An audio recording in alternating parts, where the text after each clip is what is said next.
Friends, welcome on stage. Karibuni sana. Glad to have you on set. Let me just quickly start with Madam Helen seated right next to me here. I've seen the importance of having data analytics. I've seen the benefits that it's accrue to the bankers when they utilize these analytics. And for us, even at KDIC, we also use the the data warehouse, where, as you are aware, all the 52 institutions, banks and microfinance banks that are regulated by the central bank are our members, and we receive data through the electronic data warehouse to our system. But by virtue of receiving data from all the commercial banks and microfinance institutions, it makes it easy for purposes of comparing or analyzing to have all that in place. Thank you, Madam Helen, for your introductory thoughts. Let me cross over to Sharad. With the data becoming the new frontier and the criticality it is playing, how do you think the uptake of this analytics is now shaping the banking sector across the country? I think some of the advancements in analytics, data, and technology that Kenyan banking sector has seen is way ahead of what the banks have been able to achieve in some of the other markets. In Europe, banks are being pushed by neobanks and fintechs to actually innovate and move forward. But here, I think the country and the region has actually leapfrogged the entire internet and digital revolution. So the point there is that data is the raw material and quality of data becomes central in this conversation. Switching over to Aijaz, how much of an influence does your bank's data have in terms of helping your teams with insights to your decision making across the board? Is a data-driven culture creating an impact in your bank's bottom line? So let me start it this way. I think a couple of decades back, the technology function, the IT, was seen as a support function. Now you can see the CIO is a part of the strategy decisions, right? And same is the story on the analytics happening now. Okay, I'm not just talking from the SBM perspective. I'm talking from the banks I have worked also and the successful banks. Now it has evolved from one-man show in maybe finance department or some business units here and there to a full-fledged analytics department. And it's quite essential in successful strategies. It's not only insights from the customer perspective.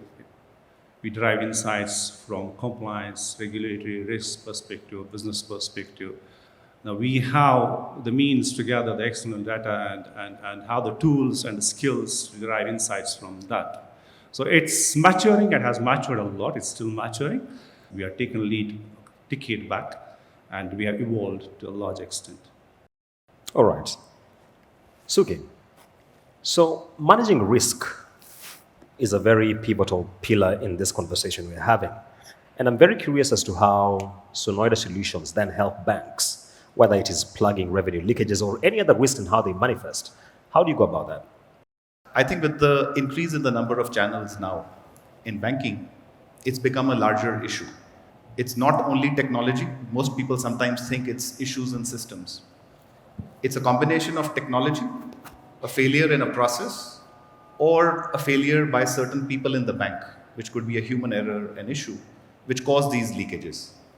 So with the revenue assurance platform, we've been able to cover that risk for banks, to be able to put an automated platform where on a daily basis, they are able to get revenue leakages at a transaction level so they can address those gaps. And moving forward, those issues should not appear again, which has an instant impact on the profitability of the bank on one hand, improves the customer experience, but also a very important factor there is the compliance issue. So idea of this platform is to, and how we help banks, is to give them the peace of mind, because today they only have their core banking system to rely on in this area. Coming back to Helen, but the regulatory environment is evolving significantly.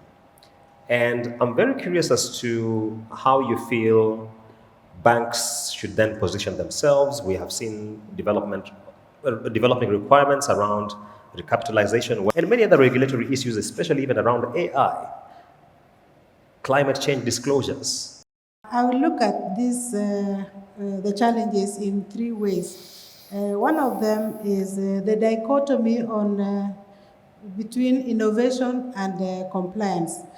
The next one I would look at is the technological investment and systems integration and the issue of cybersecurity.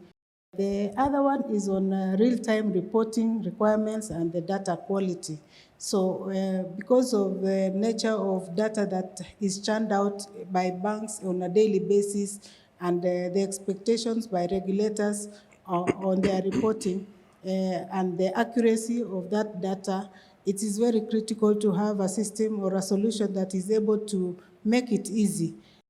Sharwad, we've talked a lot about AI this evening, and what does this mean and how is it recasting analysis within the banking sector?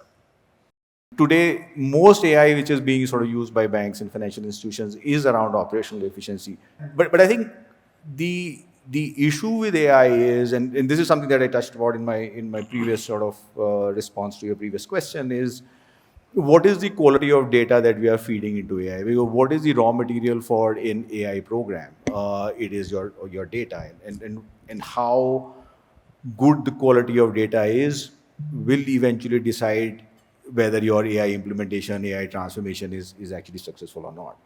So having the quality of data sort of becomes key in terms of how you manage your AI programs, but the reality remains that AI is going to fundamentally change everything. And Ijas, with emerging AI-driven strategies driving a whole new level of data analytics, will this make current systems obsolete in the days to come, or will AI complement and build on the technology of today? AI definitely will have both disruptive impact and enabling impact on different technology platforms, different job areas, different functions, right? Though there will be disruptive on many, but on the data side, I don't think it is going to be disruptive. It's going to be enabling. It's going to be augmenting. And many platform on the data side, owners or providers have already started embedding AI into their platforms. I can see with Sunoida taking a leapfrog in that direction, embedding AI into the platforms. The mantra is embed, upgrade, embed.